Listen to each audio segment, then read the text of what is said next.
Métodos de arranque del motor asincrónico. El grupo está formado por Leonardo Sotolosa Muñoz y Clayberilan Villabón Castro. Motor asincrónico.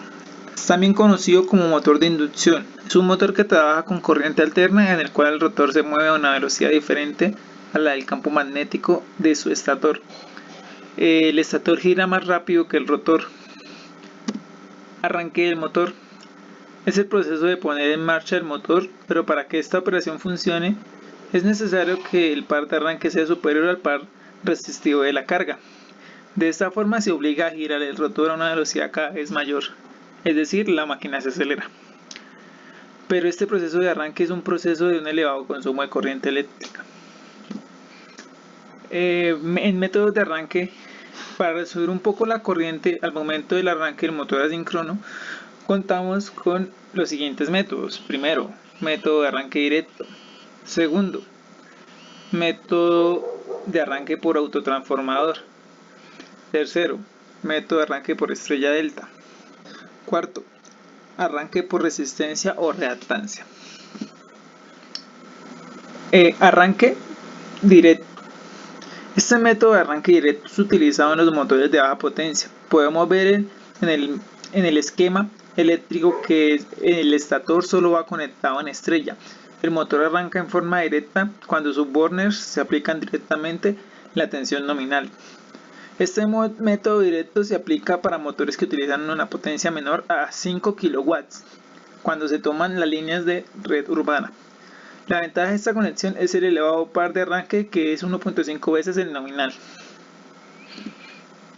Arranque por autotransformador. Este método consiste prácticamente en escalar un autotransformador entre la red y el motor.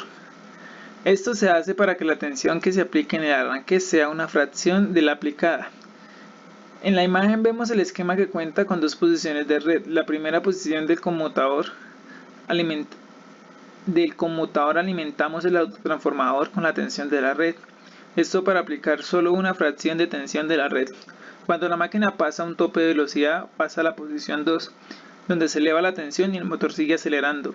Luego pasa a la posición 3, donde la tensión de la red queda aplicada al estator del motor. En el esquema eléctrico lo podemos ver en la imagen teniendo en cuenta que el par motor varía con el cuadrado de la tensión aplicada. Entonces la relación entre el par de arranque y el par se tiene la conexión directa se verá representado por la ecuación que encontramos ahí. Arranque por estrella delta. Este método solo se utiliza en motores delta con tensión de red. Se trata de una conexión inicial en estrella para un momento de arranque y después se pasa al delta cuando ya está funcionando. Para este método de arranque se requiere básicamente 3 contadores y un relé de tiempo.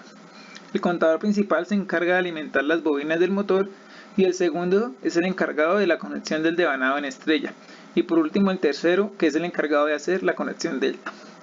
El relé de tiempo se encarga de ajustar el momento en el que se cambia de la conexión estrella a la conexión delta. Este método a estas épocas está más autorizado por los avances de la tecnología.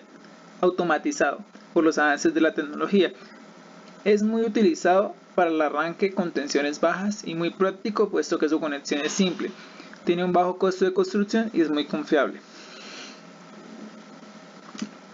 Arranque por resistencia o reactancia.